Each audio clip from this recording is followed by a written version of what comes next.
L'Italie jouait son destin face à Israël et honnêtement ça s'est joué d'un rien. Victoire 5-4 dans un match où la folie et où la pression ont clairement amené certains joueurs italiens à faire des erreurs, mais heureusement les Italiens s'en sortent. Pour bien comprendre les enjeux, voici le groupe de l'Italie.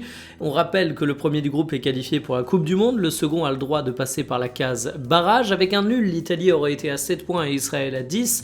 Avec une défaite, l'Italie aurait été à 6 points et l'Israël aurait été à 11.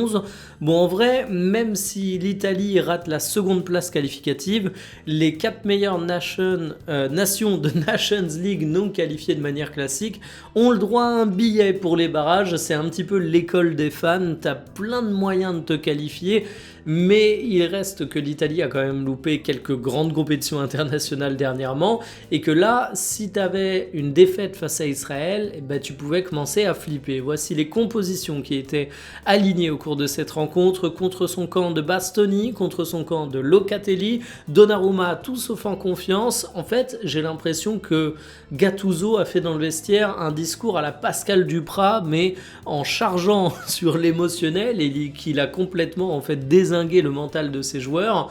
Heureusement, t'as quand même une double pointe qui a répondu présente du côté de l'Italie avec Moiskin, mais également Retegui qui s'entendent parfaitement et qu'on fait le taf. Et t'as un but improbable de Tonali qui était inespéré. Tonali qui fait un très bon match. Définitivement, c'était un crève-cœur de s'en passer durant sa suspension.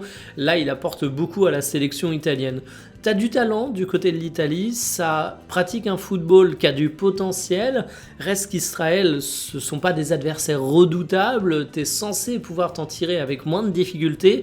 Tu sens qu'il y a un souci de solidité mentale et on peut le comprendre parce que l'enjeu est énorme pour l'Italie, mais va vite falloir redresser tout ça. Gattuso, je suis pas son plus grand fan, mais il a du pain sur la planche.